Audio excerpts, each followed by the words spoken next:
उमा स्नान करके पूजा की कोठरी की ओर जा रही थी। उसने देखा राघव की कोठरी में से दो आंखें बड़ी उत्सुकता से उसकी ओर ताक रही हैं।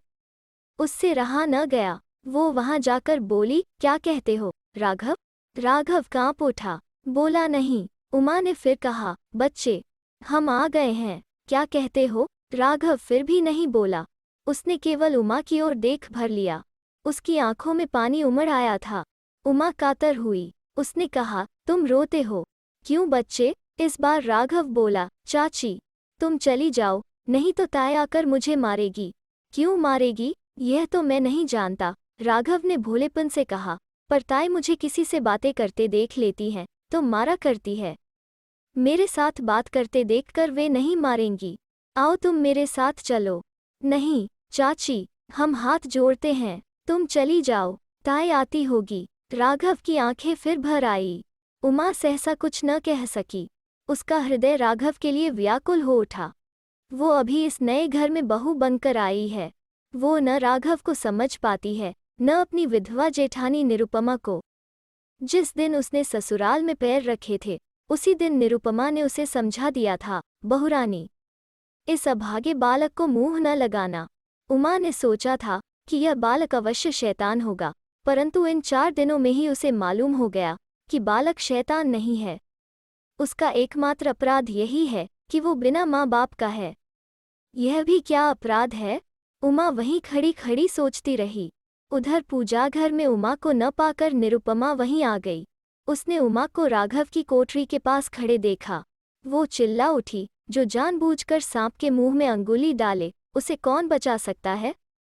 यह रानी, मैं अब भी कहती हूँ, तुम राघव को मुंह न लगाओ। उमा चौंक कर बोली, मैंने क्या किया जीजी? तुम राघव के कमरे में क्यों गई थी? निरुपमा ने शासन के स्वर में पूछा। उमा कांप आई। उसने इतना ही कहा, जीजी, तुम इस बालक से इतनी नाराज क्यों हो? निरुपमा उसी तरह बोली, नाराज क्यों हूँ, यह जानना चाहती हो? अरे बहू, इस राक्षस ने पैदा होते ही अपने माँ बाप को खा डाला है। तनिक बड़ा होते ही यह अपने ताऊ को भी निगल गया, और तुम पूछती हो कि इसका अपराध क्या है? और उसने झपटकर बालक को कमरे से बाहर निकालकर खड़ा कर दिया। बोली, मैं जानती हूँ, मैं इसका गला नहीं घोंट सकती, परंतु बहुरानी, अपने भरे घर को फिर से सूना करने की हिम्मत भी मुझ में नहीं है। उमा हतभागिन सी निरुपमा को देखती ही रह गई। वो न बोल सकी, न जा सकी। दिन पर दिन बीतते गए। नई बहू उमा अब पुरानी हुई, परंतु राघव के प्रति निरुपमा की कठोरता समय के साथ साथ बढ़ती गई। एक दिन साहस करके उमा ने अपने पति से कहा, आप जीजी को समझाते क्यों नहीं? सौरभ बाबू अचरज से बोले, किसलिए उमा? कि वे राघव के प्रति इतनी कठोर न हों। तुम नहीं जानती उमा, भाभी उसे बहुत प्यार करती हैं, परंतु प्रकट करना नहीं चाहती, इसलिए वे इतनी कठोर हैं। उमा अचरज से बोली, प्रेम में क्या कठोरता होती है? हाँ, होती है। जब संघर्ष होता है तब प्रेम ताड़ना में बदल जाता है। नहीं, उमा ने कहा, कठोरता ईर्ष्या में होती है। एक दिन जब यातना सहते सहते राघव मर जाएगा, तब जीजी क्या उस प्रेम को लेकर चाटेंगी? कहते कहते उमा की आंखें छलछला आई, और उसी समय शशि की चीत्कार उसे सुनाई पड़ी। दोनों चौंक पड़े। उमा जल्दी से उस ओर चली गई। उसने देखा कि निरुपमा शशि को मार डालने पर तुली है, और बालक बिलबिलाकर कह रहा है, इस बार माफ कर दो ताई, अब नहीं करूँगा। उमा से यह न देखा गया। उसने निरुपमा के पैर पकड़ लिए। बोली, अब छोड़ दो जीजी। निरुपमा ने रुककर तीव्र दृष्टि से उमा को देखा, मानो कहा, तुम्हें बीच में बोलने का क्या अधिकार है? उमा ने पूछा, बात क्या थी जीजी? क्रोध से भरी निरुपमा बोली, तुम्हारे लाड़ की बात थी बहू। अब लड़का चोरी भी करेगा। मैं कहती हूँ, मेरे घर में यह न होगा। मैंने सवेरे 5 रसगुल्ले गिने थे, अब 4 हैं। इतना कहकर क्रोध से धम धम करती हुई वे चली गई। उमा ने देखा, उसकी आंखों में पानी था। उसके हृदय को ठेस लगी। तीव्र स्वर में उसने पूछा, क्यों रे, तूने रसगुल्ला चुराया था? राघव ने बिलखते हुए कहा, चाची, कल से भूखा था। तुमने परसों जो मिठाई दी थी, उसके कारण ताई ने मुझे रोटी नहीं दी। वो जोर जोर से रोने लगा, चाची, बड़ी तकलीफ होती है, मुझे बचा लो, मैं फिर चोरी न करूँगा। वो आगे न बोल सका, संज्ञाहीन सा होकर गिर पड़ा। उमा ने यह सब देखा और चीखकर वो भी वहीं गिर पड़ी। और 3 दिनों के बाद उमा को बड़े जोर का बुखार चढ़ा हुआ था। सौरभ को डर था कि कहीं उमा की बीमारी घातक न हो। वो बार बार बेहोश हो जाती थी। वो गर्भवती थी। निरुपमा ने उसकी यह दशा देखकर कहा था, मैंने इसे कई बार मना किया। सौरभ, उस अभागे बालक की छाया भी कष्ट की छाया है। सौरभ मुस्कुरा कर रह गए और थोड़ी देर बाद जब उमा ने आंखें खोली तो उसका हाथ अपने हाथ में लेकर बोले, उमा, तुम्हें क्या हो गया? उमा ने उन्हें देखा और बोली, राघव कहाँ है? स्कूल गया है, उसे बुला दो, मैं अब न बचूंगी। सौरभ उसके ऊपर झुकाए और प्रेम भरे स्वर में बोले, ऐसे मत बोलो उमा। उमा ने उसी तरह कहा, आपको दुख होता है, पर मैं क्या करूं? मेरे कारण उस बालक को कष्ट उठाने पड़ते हैं। उसे एक बार मेरे पास ला दो। इधर ही आती हुई निरुपमा ने उन वाक्यों को सुना। वो बोली, जिसके कारण तुम इस दशा को पहुंच गई, उसको देखने की साध अब भी बाकी है। तुम्हें उसकी छाया से भी बचना चाहिए। बहू, तुमने यह क्या कहा? जीजी, उमा ने हृदय के आवेग को रोकते हुए कहा। राघव को उसके मामा के यहाँ भेज देती हूँ। इस अभागे बालक के कारण मैं अपनी चांद सी बहू को नहीं खो सकती। कहते कहते निरुपमा की आंखें भर आई। उमा कोई उत्तर नहीं दे सकी। भावावेश से उसकी जिह्वा बंद सी गई। उसने कातर दृष्टि से अपने पति की ओर देखा, मानो उसने कहा, ऐसे तो मैं और भी जल्दी मर जाऊंगी। और जब निरुपमा चली गई तो सौरभ बोले, मैं कहता हूँ उमा, कल से हम दूसरे मकान में चलेंगे। तब क्या होगा? उमा ने अचरज से कहा, तुम भाभी के अत्याचार को नहीं देख सकोगी।